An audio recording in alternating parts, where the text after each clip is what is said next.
Radio on Berlin.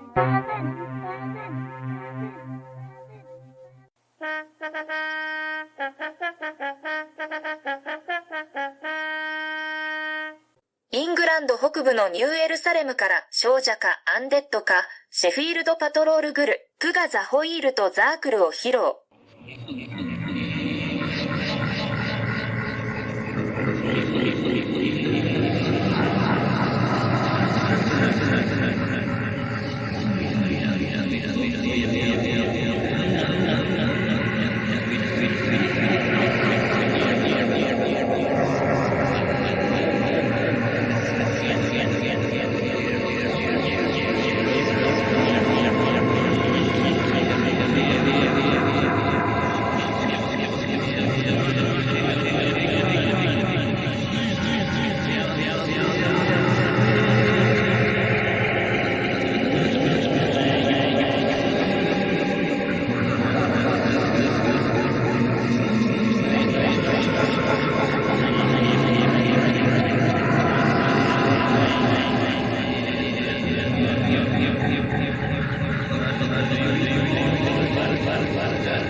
The 9 o'clock service operated from the mid-1980s to the mid-1990s. It first met at the parish church of St Thomas Crooks. It first met at the parish church of St Thomas Crooks before moving to larger premises in Sheffield. Nos was hailed by the Church of England as a model for rejuvenating the church and bringing young people to the faith. Articles appeared in the national press commending the group on its innovative style of worship. It collapsed after a sex scandal alleging the abuse of at least 40 women by its leader. and was later accused of promoting hedonistic paganism in place of Orthodox Christianity. The failings of NOS are usually attributed to its leader, Chris Brain, but NOS could not have prospered without the support of church authorities and the contributions of its other leaders, general membership, and enthusiastic congregation. The group also exploited other opportunities afforded by the environment in which it was located. Chris Brain, the universally acknowledged leader of NOS, was born in 1957. Although he attended Harrogate Grammar School, he was not academically gifted. During his period of study for the priesthood, which commenced in 1990, other NOS members wrote his essays. Brain occupied positions of leadership in various denominations of the Christian Church from the age of 17 or 18. Brain was focused and well organised. He was active, driven and idealistic, well-read, quick-thinking and articulate. His self-confidence and missionary fervour eventually degenerated into a messianic martyr complex. He became hypersensitive, paranoid and aggressive. His will to power was served by his ability to tell lies, his deployment of selective secrecy, and his tactic of employing fear as a means of control, be it fear of humiliation, fear of abuse, or fear of expulsion from the group. Brain safeguarded his dominance by remaining distant from the congregation. He exploited the vulnerabilities of other members through the use of one-to-one encounters and inconstant behaviour. He was a sexual predator who presented his contact with women as an aid to developing their wholeness through expression of sexuality, and other leaders within the organisation took a similar approach. Around the time that Brain planned to leave with the NOS team for San Francisco, he started to extol the virtues of mystical lunar experience. The universal church for the world. Christ after this critical time, leaders to face us as a church, as a culture. Wake us up to the awareness and responsibility and opportunities we have. We honour the wisdom gained by centuries of spiritual and artistic endeavour. We experience our mystics, the lives invested in all our saints. We pray for an open church that celebrates the coming together of full faith and wisdom traditions, sciences and guides. We pray for a new type of hope, mystery and promise as we bring all these riches to bear in our holy places.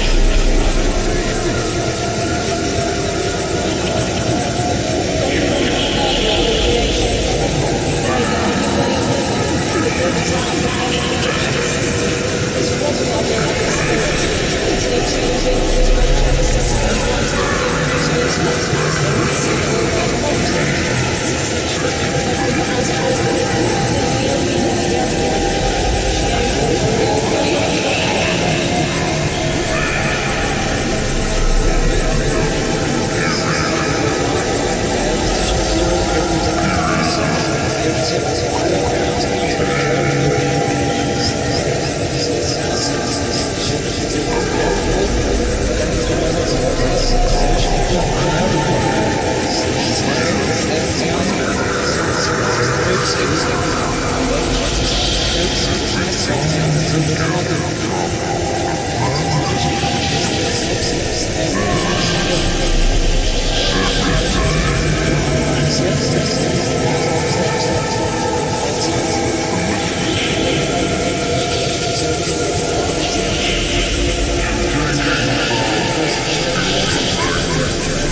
It's no surprise to learn of his fascination with David Koresh and Charles Manson. The other leaders of NOS were wholehearted collaborators in the experiments, and they should take full responsibility for their support and actions. They were intelligent people who possessed technical ability and diligence, and yet they were happy to act as agents of their leader. They sought reflected glory and associated themselves with success. They were puffed up by pride at belonging to what they believed was a superior group. It was their search for meaning that persuaded them to give up their old lives, and their deferential attitudes that enabled them to behave as if Brain was a prophet. They can be viewed as cruel and calculating servants. Indeed, some of the leaders complained about having responsibility without power, although they took numerous opportunities to inspire fear amongst those who occupied less elevated positions in the hierarchy by the strict imposition of what they called high standards. Many of the leaders were old friends of Brain, some of whom he knew before he moved to Crooks in 1978, when his wife Winnie came to the university to study music. A number of the leaders were wealthy, and several of them donated large lump sums of money to the cause. The members of NOS responded to its appeal to dissatisfaction. They were young, easily controlled, and concerned with transcendence as a key to belonging. They were usually middle-class, educated, young professionals or disillusioned evangelicals. They liked the uniform. They were uncritical. They demonstrated their commitment to the group through dedicated action. Prospective members were selected by recruiting agents who filtered the people who attended NOS services. Selected individuals were invited to fill in a visitor's form, which was scrutinised to see if they were worth a visit from a welcome pastor, who established a relationship to determine whether the visitor was a worthy candidate for full group membership. Once a member had been accepted, they were placed in a discipleship group under the authority of a group leader. Pastoral leaders were in charge of several discipleship groups, and they were responsible to the head of the pastoral department, who was a close associate of Brain. The head of the pastoral department and the pastoral leaders took instructions from Brain. Discipleship group leaders took instruction from pastoral leaders, and discipleship group members took instruction from their leaders. Although Brain formally stood down as leader of NOS in 1994, he continued to control the organisation despite the appointment of a new figurehead. The nominal leader appointed in 1994 can be seen as adding an additional level to the hierarchy, which served to amplify the power and mystique of Brain. The collective leadership of NOS referred to itself as the 12, and the broader membership was known as the 72, thereby reinforcing its self-determined association with the missionary apostles of Christ. NOS was insular, close-knit and defensive. It operated in accordance with a rigid dogmatic structure characterised by unequal power relationships, secrecy and privilege. The Nairn Street community, which morphed into NOS, stated explicitly there should be genuine submission to the authority of the leaders. The strict bureaucracy of NOS contributed to undermining individual personality and reinforcing group dependence. People involved in NOS were subjected to an intensive socialisation process based on constant reinforcement through group activity designed to result in intense, out-of-the-ordinary experiences. Commitment to the group was also strengthened by the requirement that NOS members should make substantial. Commitment to the group was also strengthened by the requirement that NOS members should make substantial financial donations to the group. The public image of NOS was controlled by its leaders. The uniform black clothing and deliberate engagement with subcultural tropes is reminiscent of tactics employed by the process church of the final judgment. Internally, Chris Brain, the priest, was presented as the ideal man, and the mysterious Laurie Kahn, the unofficial priestess, was presented as the ideal woman, and the lesser leaders were happy to aspire to these ideals.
The home-based team was formed in 1990.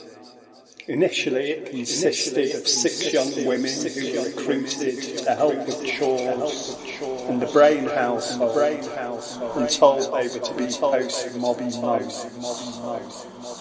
Initially, it consisted of 6 young women who were recruited to help with chores in the Brain household and told they were to be post-modern mums. They were encouraged to sever outside ties and instructed to remain secretive, even with other NOS members. Although team members were treated as servants, there was strong competition between them, and the home-based team was regarded as the highest status ministry in NOS. The special character of the ministry consisted of sexual involvement with Brain. The fully developed NOS ritual or performance style consisted of dance music, samples and rapping, and the execution of gestures that could be described as a form of Christianized yoga. There was an emphasis on style and design, and the primary slogan of the group was, "The posse is the priest." The planetary mass was the pinnacle of the group's achievements. It was conducted by a techno-shaman rather than a vicar, and some Church of England observers viewed the ritual as a form of Gnosticism rather than Orthodox Christian worship. Charges of neo-paganism were brushed aside, allowing the group to perform the planetary mass to great acclaim in San Francisco in November 1994. Doubtlessly, the group would have gone on to exploit this fertile territory had it not been torn apart by the scandal that came to light the following year. The support of the Church of England establishment was vital in enabling NOS to flourish. Church authorities, desperate to engage with youth and to be seen as relevant, began to take notice when NOS became successful in terms of attracting young people to its services. The parish church of St Thomas Crooks supported the NOS experiment, and the Sheffield diocese actively engaged in finding alternative premises when NOS outgrew St Thomas's in 1993. NOS became the first extra-parochial place in the Anglican Communion, which could not have happened without official sanction at the highest levels of the Church. Brain was invited to contribute to Treasures of the Field, the Church of England's book for its decade of evangelism. Senior clergy and theologians strongly approved of the planetary mass, despite its controversial nature. And eventually the NOS vision was embraced by significant numbers of Anglicans in America. Brain was ordained 6 months early in 1992, and the normal procedure of serving as curate under an experienced vicar was waived in his case. More disturbingly, Church of England authorities ignored complaints about the abuse of power in NOS, dating from 1992, and took no action in response to reports of sexual impropriety within the group that were made in 1994 and 1995.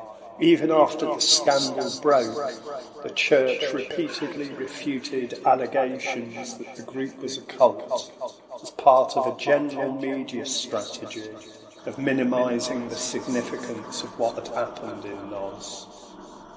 The Church of England demonstrated loyalty to NOS every step of the way, and it's interesting that the diocese initially refused to meet the costs of counselling for the victims of NOS by pleading poverty. NOS liked to present itself as a meaningful response to urban poverty in both a material and a spiritual sense, but it came to prominence in a suburb of Sheffield that was, and remains, notable for its high concentration of young people, mainly university students and would-be bohemians. The group doubtlessly benefited from the ample leisure time enjoyed by students and unemployed youth, and it also prospered because the suburb of Crooks, where the urban meets the rural, is more liberal, friendly and accepting than the rougher parts or more solidly middle-class areas of the city of Sheffield. Financially,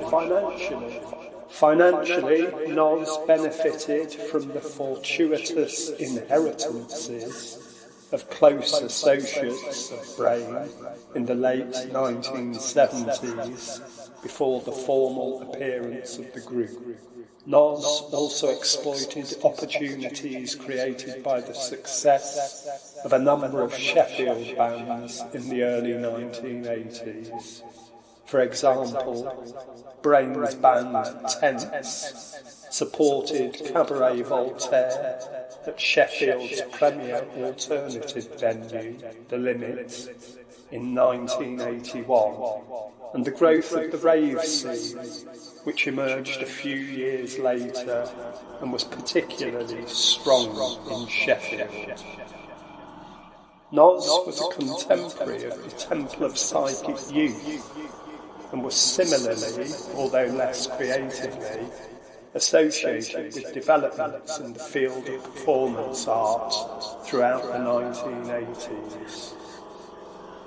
Brain and the wider NOS leadership were also influenced by exposure to signs and wonders, Christianity, and the later emergence of creation spirituality, viewed by many people as a form of neo-paganism.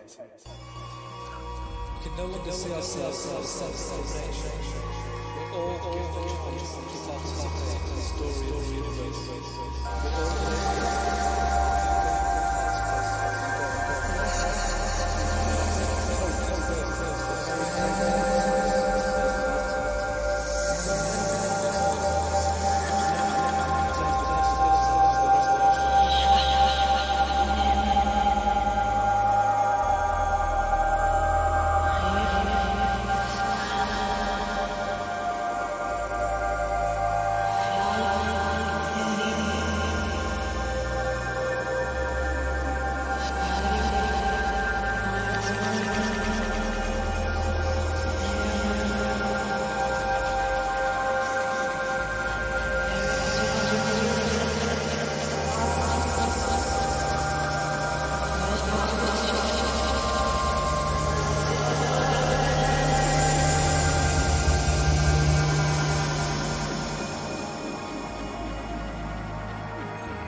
No charges were brought against anyone involved in NOS after the scandal broke, and Chris Brain resigned from the priesthood before church authorities moved against him. Somewhat amusingly, Brain left England to become a rave promoter in San Francisco in 1996, and nothing has been heard of him since. It's interesting to speculate on how the group might have developed had it not been brought to a premature end. The signs are that NOS would have prospered in America, and that Brain would have moved ever closer to embodying the role of mysterious hidden prophets. Perhaps most interesting is the form of practice that the new NOS might have invented. Evidence suggests it would have been spectacular, neo-pagan and cosmic, constituting a radical and fresh conception of Christ at least, and maybe even a new world religion.